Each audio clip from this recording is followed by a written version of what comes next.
கொஞ்ச நாள் பார்த்தீங்கன்னா அவங்கள்ட்ட வெங்கடேஷ் க்ளோஸாக இருப்பார், டாக்டர் வெங்கடேஷ். ஜெயிலுக்கு வந்தால் தனியாக பேசுவார், 1/2 hour டிடி விஜயநகர். அப்புறம் பார்த்தீங்கன்னா இப்போ எல்லாம் போய் திவாகரன் உட்காந்துட்டார். சார் இஸ் அது சசிகலா மேடமோட ஹஸ்பண்டு சார் அப்படின்னு விட சொல்லலாமா அப்படின்னு. சரின்னு அது வந்த புதுசு ஜெயில், அவங்க ஸ்டடி ஆகலை, கொஞ்ச நாள் ஆகும் ஸ்டடி ஆகிற ஜெயிலில். ஆமாம், அந்த சூழ்நிலை புரிஞ்சு. ஆமாம், நான் உள்ளே போய் பார்த்து என்ன வந்திருக்காங்க. ஒருத்தன் தான் பதில் சொன்னேன், யாரா நாய், திருநாயா, சொரிநாயா, யாரை நீ தான் சொரிநாய் திருநாய், யாரடா சொல்கிற நீ, உனக்கு ஏதாவது நன்றி விசுவாசம் இருக்கான்லாம் கேட்டேன். இங்கேருந்து போனார் டிஎம்கேக்கு செந்தில் பாலாஜி. அதுக்கு முன்னாடி மருமகனை வச்சு பாலிடிக்ஸ் பண்ணதா விஸ்வநாதன் என்ன சொல்லுவாங்க. அதுக்கு பின்னாடி ஒரு ரிப்போர்ட் வருது, 165 170 மாறி 135 தான் வரும் அப்படின்னு சொல்லி சொன்னாங்க. ஏன் நீங்கள் 165 இருக்கிறத 135 வரும்னு சொல்கிறீங்க, பயமுறுத்துறீங்க அப்படின்னு கேட்டேன் நான். அடுத்தது இன்னொருத்தன், அவனும் ரொம்ப யங்காக இருந்தான், கூப்பிட்டு அவனையும் மந்திரி கொடுத்து அமைச்சர் கொடுத்து நான் அழகு பார்த்தேன். போனாயி நாய் அது மாதிரி கெட்ட ஃபில்த்தி லாங்குவேஜெலாம் பேசி ஒரு ஆள் ஆரம்பிக்கிறாருன்னா அவர் திருந்த மாட்டார், இனிமேல் திருந்தவே மாட்டார்.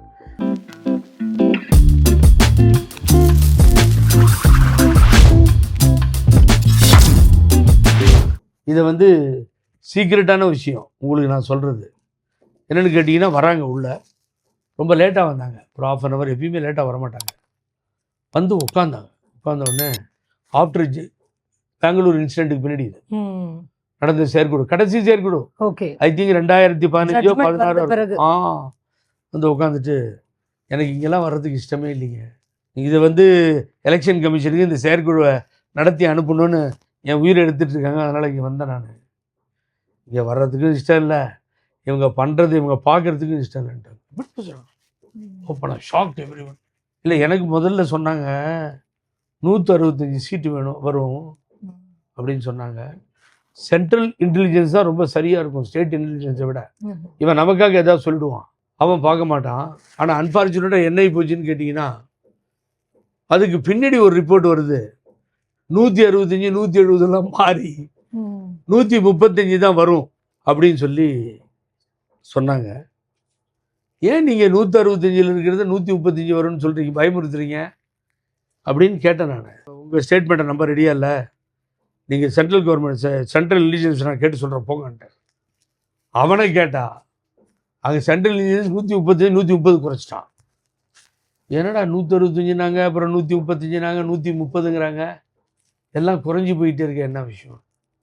தென் they given the report, shock அப்படின்னாங்க. என்னென்னு, என் உடம்பெல்லாம் போச்சு, இல்லை லைஃப் போச்சு, இந்த கட்சிக்காக எல்லாத்தையும் இழந்துட்டேன். ஆனால் என்ன கஷ்டமாக போச்சுன்னு கேட்டிங்கன்னா, ஒரு சின்ன பையன் அப்படியே சொல்கிறாங்க, சின்ன வயசு, சின்ன யங்ஸ்டர்ஸை மேலே கொண்டு வரணும்னு சொல்கிறான், இளைஞர் சமுதாயத்தை எவனும் கொண்டு வரதில்லை. நான் அவனை கூப்பிட்டு மந்திரி பண்ணேன், நல்ல பொசிஷனை கொடுத்தேன். எதிரிலே உட்காந்துருக்காரு அவங்க, அந்த மந்திரி எதிரிலே இருக்கார். சொல்கிறாங்க, அவன் என்ன பண்ணுறான், 6 தொகுதி லிஸ்ட்டை கொடுப்பா கேண்டிடேட், அவங்ககிட்ட இருந்தால் நம்ம லிஸ்ட்டை வாங்கி அனௌன்ஸ் பண்ணோம், 6 தொகுதிக்கு லிஸ்ட்டை கொடுன்னா கொடுத்து 3 பேர் டம்மி, 3 பேர் கொஞ்சம் தெரிஞ்ச ஃபெமிலியரான ஆளுங்க, நம்மகிட்ட கம்ப்ளைண்ட் சொல்ல மாட்டாங்கன்றதுக்காக அவங்களுக்கு சீட் கொடுத்துட்றது. 2 பேர்த்துக்கு, இவர் ஒருத்தர் 3 ஆச்சு, 3 பேரை டம்மியாக போட்டுடுறது. ஏன்னா நாளைக்கு மந்திரி ஆகணுமே, இந்த 2 பேரும் சப்போர்ட் பண்ணுவான், அந்த 3 பேர் தகராறு பண்ண மாட்டான், 6 பேரும் ஜெயிச்சாலும் பரவாயில்ல. இது ஒரு செட்டப் இது. அடுத்தது இன்னொருத்தன், அவனும் ரொம்ப யங்காக இருந்தான், கூப்பிட்டு அவனையும் மந்திரி கொடுத்து அமைச்சர் கொடுத்து நான் அழகு பார்த்தேன். தட் வாட் ஹஸ் ஹேப்பன், அதை பார்த்தோடனே அவன் அந்த ஆள், நீ போய் வேறு இடத்துல நில்லுன்னு. 6 தொகுதியில் நிற்கணும் ஒரு கட்சி லீடர். இப்போ நான் அவங்களே சொல்கிறாங்க, ஆண்டிப்பட்டியில் போய் நின்னேன், ஆர்கே நகரில் நின்னேன், ஸ்ரீரங்கத்தில் நின்னேன், காங்கேயத்தில் நின்னேன், மாறி மாறி நின்னேன். எனக்கு ஒன்றும் இங்கே தான் நிற்கணும்னு இல்லை, லீடர் ஒரு இடத்துல நிற்கக்கூடாதுன்னு தான் மாறி மாறி நின்று காமிச்சேன். பட் இங்கே அவன் என்ன பண்ணுறான், என்னை வேறு இடத்துல நிற்க சொல்லிட்டீங்களா, உங்களுக்கு என்னை தோக்கடிக்கணும்னு என்னம்மா அப்படின்னு மனசுக்குள்ளே நினச்சிட்டு, அவன் தொகுதியில் யாரை போட்டனோ அந்த ஆளை தோக்கடிக்கிறதுக்கு தனியாக எதிர்த்து நிற்கிற கேண்டிடேட்டுக்கு 1000 ரூபா பணம் தரான். இன்னொருத்தர் மைத்துனரை வச்சு அரசியல் பண்ணுறாரு, அவர் தான் மந்திரினா அந்த டிஸ்ட்ரிக்டு மைத்துனர் தான் அமைச்சர், இவர் இல்லை. இதெல்லாம் எனக்கு தெரியாதுன்னு நினச்சிட்டு இருக்காங்க. அப்படி ஒருத்தர் காலை இழுத்து ஒன்றும் இல்லாமல் பண்ணிவிடுவாங்க போல. ஆகவே எனக்கு பிரச்சனை என்னன்னு கேட்டிங்கன்னா, இதுதான் என்னுடைய லாஸ்ட் எலெக்ஷன். டோல்டு இந்த உள்ளாட்சி தேர்தல் வரும், இந்த வேலையை பண்ணீங்க, அதுக்கு பின்னாடி எனக்கு ஐ எம் நாட் இன்ட்ரெஸ்டட் சொல்லிட்டாங்க. அப்போ ஐ எம் நாட் இன்ட்ரெஸ்டட். நீ இங்கே அரசியல் பண்ணி உங்களோட நம்ம கண்டினியூ பண்ணணுன்ற எனக்கு எண்ணமே இல்லை. நீங்கள் நம்ப மாட்டீங்க மேடம், ஒரே ஆள் இப்போ நீங்கள் சொன்னீங்களே அதனால சொன்னேன். புகழேந்தி ஒருத்தர் தான் எழுச்சேன். அம்மா நீங்கள் இப்படி சொன்னீங்கன்னா கஷ்டமாக இருக்கு, அப்படி சொல்லாதீங்கம்மா, உங்களை விட்டா யார் இருக்கா, மைக்கு கொடுங்க அப்படின்னாங்க. மைக்கை வாங்கினாங்க. புகழேந்தி நீங்கள் கர்நாடகா ஸ்டேட் பாலிடிக்ஸில் இருக்கீங்க, அங்கே செம்மையாக செயல்பட்டு இருக்கீங்க, எனக்கு தெரியும் உங்களை பற்றி. என்னை சுற்றி திருடன்லாம் உட்காந்துருக்காங்கன்னாங்க. இல்லைன்னு சொல்லுங்கள், இந்த சீனியர் லீடராவது ஓப்பனாக சொல்கிறாங்க. ஒரு சின்ன பையனை அவ்வளோ பெரிய இடத்துக்கு கொண்டு வந்து அழகு பார்த்தாங்க அப்படின்னு சொல்லி, அது கியூரியாசிட்டியில் கேட்குறேன். இல்லை நீங்கள் நான் முதல்ல உங்களை ஆரம்பத்திலேயே பெஸ்ட் ஜேர்னலிஸ்ட்டுன்னு சொன்னேன். நீங்கள் இப்போ பாயிண்ட்டுக்கே வந்து யாருன்னு கேட்குறீங்க. அதனால் நான் என்ன பண்ணுறேன், அப்போ ரொம்ப யங்கஸ்டாக இருந்ததெல்லாம் விஜயபாஸ்கர், இங்கேருந்து போனார் டிஎம்கேக்கு செந்தில் பாலாஜி, அதுக்கு முன்னாடி மருமகனை வச்சு பாலிடிக்ஸ் பண்ணதா விஸ்வநாதன் என்ன சொல்லுவாங்க, அவங்க பேரை சொன்னாங்க.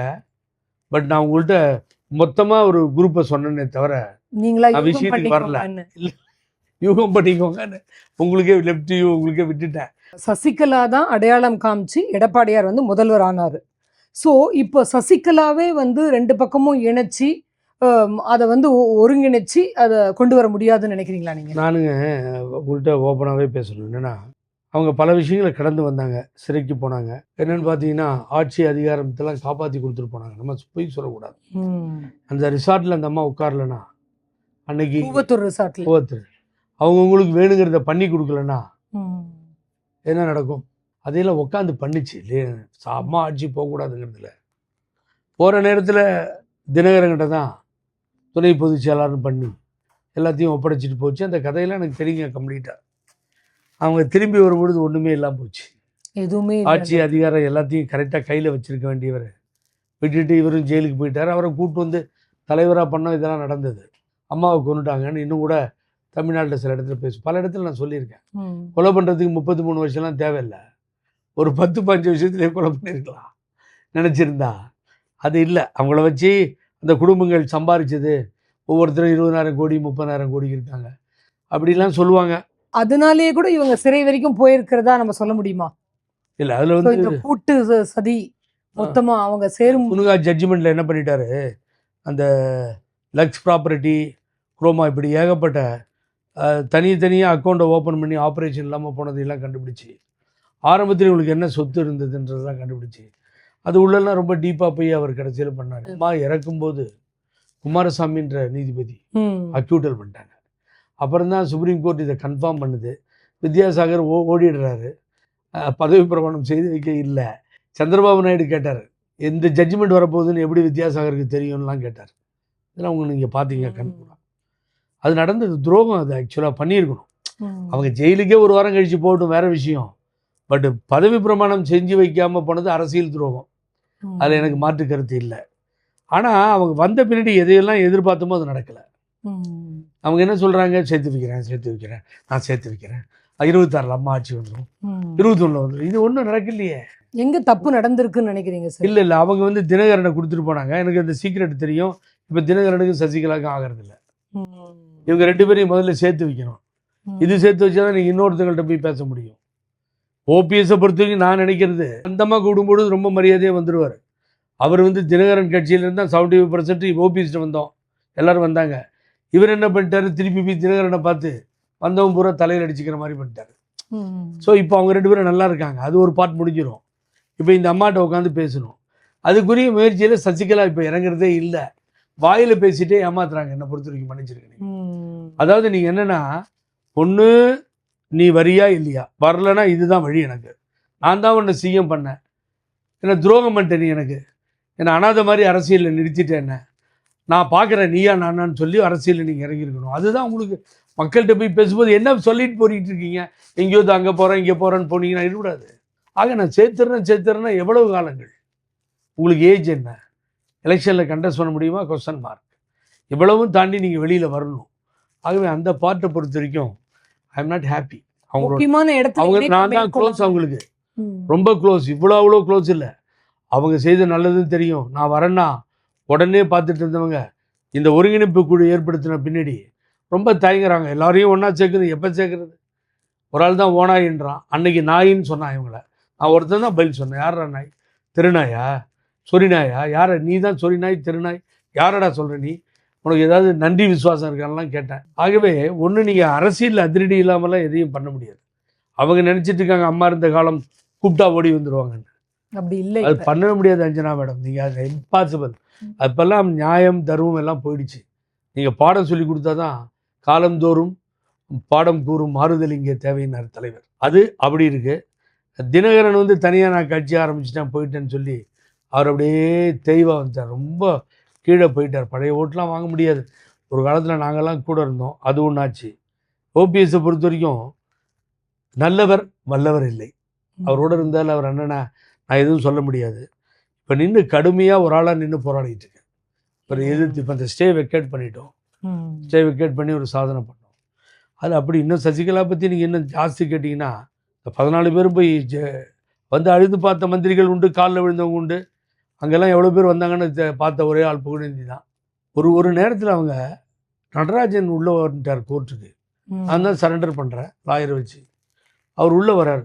கேட்டுக்கிட்ட வர்றப்போ உள்ள ஒரே ரகலை கேட்டில் ஒருத்தர் ஜிப்பா போட்டுட்ருக்காரு. போலீஸ்காரன் தகராறு. நான் கமிஷனர் ரெட்டி, நம்ம மிஸ்டர் ஹரிசேகரன் எல்லாம் நின்றுட்டுருக்கோம். ஒரே ரகலை போயிட்டுருக்கு. என்னடான்னு பார்த்தா இவரு அப்புறம் சார் இஸ் அது சசிகலா மேடமோட ஹஸ்பண்டு சார் அப்படின்னு. விட சொல்லலாமா அப்படின்னாரு. கேட்டு தான் விடுவாங்க. அப்படி ஒரு உடனே அங்கேருந்து விட சொல்லியாச்சு. இவர் நேரம் கோர்ட் உள்ள போயிட்டார். கொஞ்ச நேரத்தில் கிட்ட வந்துக்கிட்டே இருக்காங்க. வர ஃபோன் வருது. எலக்ட்ரானிக் சிட்டி தாண்டிட்டாங்க. டாக்டர் வெங்கடேஷ் ஃபோன் பண்ணார். எலக்ட்ரானிக் சிட்டி வந்துட்டோம். இல்லைங்க மேஜர் ஜட்ஜு வந்துட்டார். ஸ்பெஷல் கோர்ட் ஜட்ஜு ரொம்ப நேரம் வெயிட் பண்ணுறாரு சார் ப்ளீஸ். இல்லை கிட்ட வந்துட்டேன்னா வந்துடுறேன். இப்போ தான் வந்தார் நடராஜன் சார். ஐயோ சித்தப்பா வந்தாரா? ஆமாம். ஐயோ நீங்கள் உள்ளே விட்டீங்களா? ஆமாங்க நான் என்னங்க விட்றது, ஒரு ஹஸ்பண்டுன்னு சொன்னார். இந்த கைக்கு உள்ளே போயிட்டார். அவரை ஏன் உள்ளே விட்டீங்க? என்னங்க கேள்வி கேட்குறீங்க? எனக்கு என்னங்க பிரச்சனை அப்படின்னு. இல்லை சித்தி பேச மாட்டாங்க. என்னடா அது கதையை மாறுது. இது சின்னம்மா பேச மாட்டாங்கன்றார் இவர் அப்படின்ட்டு. அத்தை பேச மாட்டாங்க. அப்புறம் ஒன்றும் புரியல எனக்கு என்னடா பண்ணுறதுன்னு. வந்துருச்சு இந்த வண்டியை வந்தோடனே எல்லாத்தையும் கூப்பிட்டு போயிட்டேன். அவர் வந்து பாவம் ஜிப்பா போட்டு இப்படி நிற்கிறாரு. ஜட்ஜி உட்காந்துருக்காரு. அப்புறம் how many accused? 3. எத்தனை பேர் வந்தாங்க? 2 பேர். இளவரசி சசிகலா. வெரி சுதாகரன் ஆள் ஏன் வரல? அவருக்கு ஃபோன் அடித்து வெளியே கேட்டால் அவர் வந்துக்கிட்டே இருக்கார். ஏங்க நான் வெயிட் பண்ணுமாங்க? அப்புறம் நான் சொன்னேன் இல்லை சார் உடம்பு சரியில்லை, செக் பண்ணிட்டு டாக்டர் சர்டிஃபிகேட் வாங்கிட்டு வந்துருக்கேன் அப்படின்னேன். எவ்வளோ நேரம் ஆகும்னார். How long states? ஒரு 1 ஹவரில் வந்துடுவார் சார். வெயிட் பண்ணுறேங்க, வேறு என்ன பண்ண முடியும் நீங்கள் அப்படின்னா. இளவரசி மேடம் வந்து காதில் பிரச்சனைன்னு ஒரு இது கொடுத்துருக்கோம். நான் கொடுத்தேன் ஜட்ஜிக்கிட்ட வக்கீல் முடிவு. அவர் எங்கிட்டே பேச ஆரம்பிச்சிட்டார் ஜட்ஜி. என்னன்னாரு? No I cannot allow Supreme Court direction. பண்ண முடியாதுங்க, உங்களுக்கு வழினா ட்ரீட்மெண்ட் கொடுக்கலாம், ஒன்றும் பிரச்சனை இல்லை அப்படின்னு.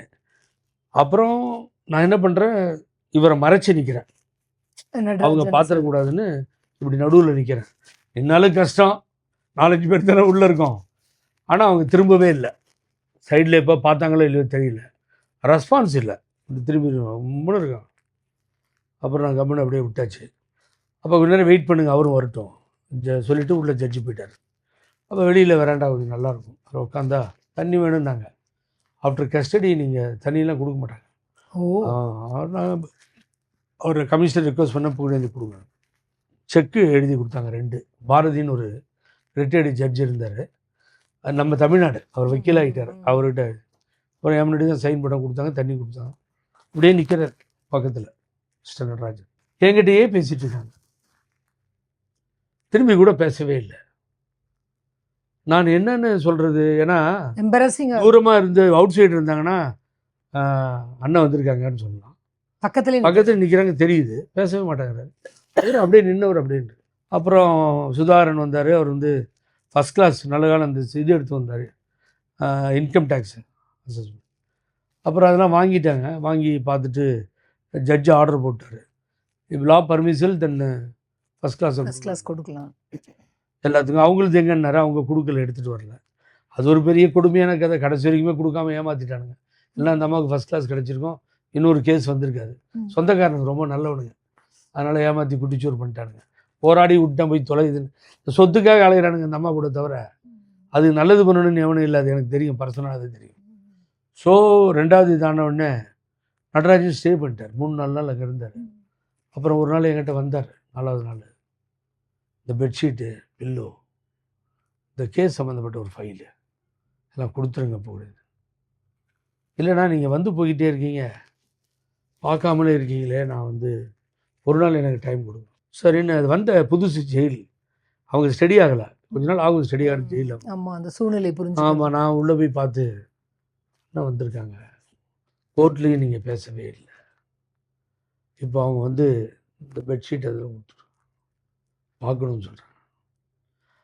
அது முடியாது போகுது. நான் வந்து அக்கா கிட்ட வந்து நான் ப்ராமிஸ் பண்ணிட்டேன், அதனால் வந்து கரெக்டாக சொன்னீங்க, ப்ராமிஸ் பண்ணிட்டேன், அதனால் பார்க்க முடியாது, அவரை பார்க்க முடியாது. இல்லைம்மா இப்போ வந்து அது தப்பாயிடும், இந்த சுச்சுவேஷன் வேறு, இப்போ நீங்கள் ஜெயிலில் இருக்கீங்க. இல்லை நான் வந்து அவங்கள்ட்ட ஒரு தடவை சொல்லிட்டேன்னா சொன்னது தான், அதெல்லாம் முடியாதுன்னு சொல்லிட்டு. அப்புறம் அவர்கிட்ட போய் மெதுவாக அப்புறமா அவங்கள பார்க்குறாங்களா, கொஞ்சம் ஒரு மாதிரி சோகமாக இருக்காங்க, அவங்களால முடியல, அதனால் உங்களை அப்புறம் பார்க்குறேன்னு சொல்லிட்டாங்க அப்படின்னு சொல்லி அனுப்பிச்சேன். அது மாதிரி சிலது சசிகலா விஷயத்தில் நமக்கு பிடிக்கும். ஆனால் அதே ஆஸ்பத்திரியில் இருந்தப்போ வந்து பார்த்தாங்க இல்லை சார், பரோலில் வந்து பரோலில் வந்து அவர் சீரியஸாக இருக்காருன்னு வந்து பார்த்துட்டு போனாங்க. அப்போ நம்ம தான் இருந்தோம், அரேஞ்ச் பண்ணோம். அப்புறம் இறந்த பின்னாடி தான் போனாங்க. அப்படியே போச்சு, காலங்கள் போச்சு எல்லாம். ஒரு கட்டத்தில் நீங்கள் அவங்க எடுத்தீங்கன்னா சரியாக இருக்கும், இன்னொரு கட்டத்தில் எடுத்தீங்கன்னா அவங்க பண்ணுறது என்ன பண்ணுறாங்கன்னு புரியாது. ஆனால் அங்கே ஆக்கிரமிப்பு என்ன இருக்குன்னு கேட்டிங்கன்னா, கொஞ்ச நாள் பார்த்தீங்கன்னா அவங்கள்ட்ட வெங்கடேஷ் க்ளோஸாக இருப்பார், டாக்டர் வெங்கடேஷ். ஜெயிலுக்கு வந்தால் தனியாக பேசுவார், 1/2 hour டிடி விஜயநகரன். அப்புறம் நான் கூட இருப்பேன். அப்புறம் பார்த்தீங்கன்னா இப்போ எல்லாம் போய் திவாகரன் உட்காந்துட்டார். மன்னார்குடி திவாகரன் தானே சார் நீங்கள் சொல்கிறது? அறக்கட்டளை வச்சுருந்தாரு. செங்கமலம் தாயார் அறக்கட்டளை. ஃபீஸ்லாம் எல்லாமே ஸ்டூடெண்ட்ஸை சேர்ப்பார்னு நல்ல பேர்லாம் உண்டு. செங்கமலம் தாயார் அந்த இதுக்குன்னு நல்ல மனிதர் தான், என்கிட்ட ரொம்ப நல்லா இருப்பார். இப்போ இந்த ஒருங்கிணைப்பு குழு ஆரம்பித்த பின்னாடி அப்படி நல்லா பேசிகிட்டு இருந்தவர் இப்போது பேசுறது பூராவும் அவர் தான் கார்டனில் உட்காந்துட்டு எல்லாத்தையும் செய்கிறாருன்னு கேள்விப்பட்டேன். அப்போ என்ன ஆகுதுன்னு கேட்டிங்கன்னா, அவங்கள தன்னுடைய கைக்குள்ளே வச்சுக்கணும்னு ஒவ்வொரு தடவையும் இந்த சொந்தங்கள் வந்து மாறி மாறி துடிக்குது, கைக்குள்ளே வச்சுக்குது. எனக்குன்னா ஓபிஎஸ் நினச்சா நேராக போயஸ் தோட்டத்துக்கு காரை விட்டு அம்மாவை பார்க்கணுன்னு போகலாம். அவங்க நினச்சாங்கன்னா மனசு வச்சு பன்னீர்செல்வத்தை கூப்பிடுங்க, அவன் தினகரனை கூப்பிடுங்க, புகழேந்தியெல்லாம் கூப்பிடுங்க, உட்காந்து பேசுவோம், முதல்ல நம்ம ஒன்றா சேருவோங்க, அப்புறம் துரோகிக்கு படம் சொல்லுவோன்னு சொல்லலாம். எந்த முயற்சியுமே நீங்கள் எடுக்க மாட்டேன்றீங்களே.